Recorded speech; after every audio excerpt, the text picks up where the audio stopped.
Hi, my name's Fiona, and in this short video I'd like to show you how an ophthalmoscope works and how you can use this instrument to examine an eye. Many students, and qualified doctors for that matter, may tremble at the prospect of examining an eye. However, all you need is a system, a basic knowledge of the anatomy of the eye, and the ability to use an ophthalmoscope. Simple in theory, but clear instruction and practice in this skill is essential.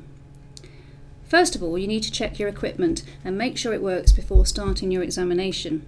If the batteries are flat, or if a colleague has left the ophthalmoscope off its charger, there will be no light and you will not be able to see anything. Believe me, there's nothing more frustrating than a flat scope, so always make sure that when you finish using this equipment, turn it off and if necessary return it to its charger. Now, there are many types of ophthalmoscopes, but essentially they all work in the same way. Firstly, you should be able to identify the on-off dial, and it's with this that you can alter the illumination. You need to ensure there is adequate light. Next, you should be able to find a dial that can be turned either clockwise or anti-clockwise. This adjusts the power of the lens within the ophthalmoscope and should be set for the moment to 0. Some ophthalmoscopes may come with a series of apertures or filters. As you can see, this can adjust the spot size. If you've got one, just remember small spots for small pupils and large spots for large pupils. Don't worry about the colours for now. Right, so you've checked your equipment, it works, and so you can begin your examination. First of all, as with anything, you do need to make sure you've cleaned your hands before you go near your patient. And next, you have to explain to the patient what it is you're going to do. Ideally, it should be good to use dilating drops, usually a very short-acting dilating drop such as tropicamide.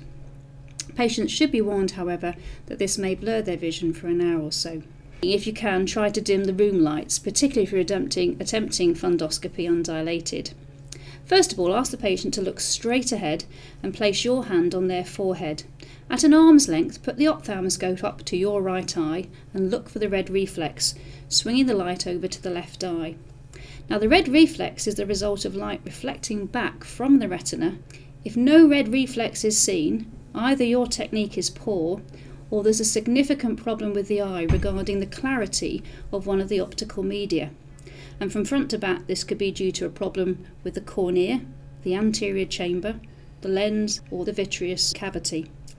You will look silly if you attempt fundoscopy with no red reflex. Once the red reflex is identified, proceed to examine the right eye, your right eye to their right eye. Come progressively closer until you start to see retinal detail. Don't be surprised how close you need to come, although touching noses means you've gone too far. To focus the retinal image, you may have to rotate the lenses either clockwise or anti-clockwise. This is to account for potential focusing differences, or refractive errors, that may exist either with you or the patient. If you wear very strong glasses, it may be best to keep these on. Right, here we go.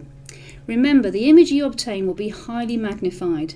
You will not see a fundal picture depicted in textbooks, but a small circular image which you have to piece together to produce your own picture. Please don't panic, think logically. Have a system. The most likely structure you will see is a retinal vessel. Follow this either up or down to reach the optic disc. Starting at the disc, which should be nice and pink with vessels entering and leaving, remember the 3 C's: cup, colour, contour. Now follow the 4 vascular arcades, remembering each has a retinal artery and a retinal vein.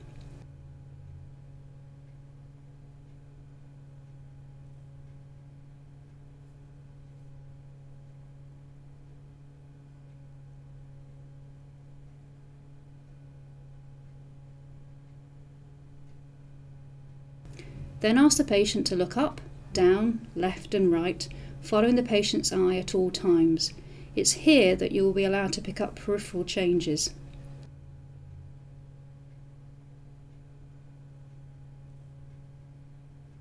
Finally, ask the patient to look directly at the light. This will bring the macula into direct view. This can be very uncomfortable and should be the last thing you do. Repeat the above on the fellow eye, this time using your left eye. Not easy at first, but you must practice. So there we are. How to use an ophthalmoscope. Make the most of all the opportunities to practice this skill.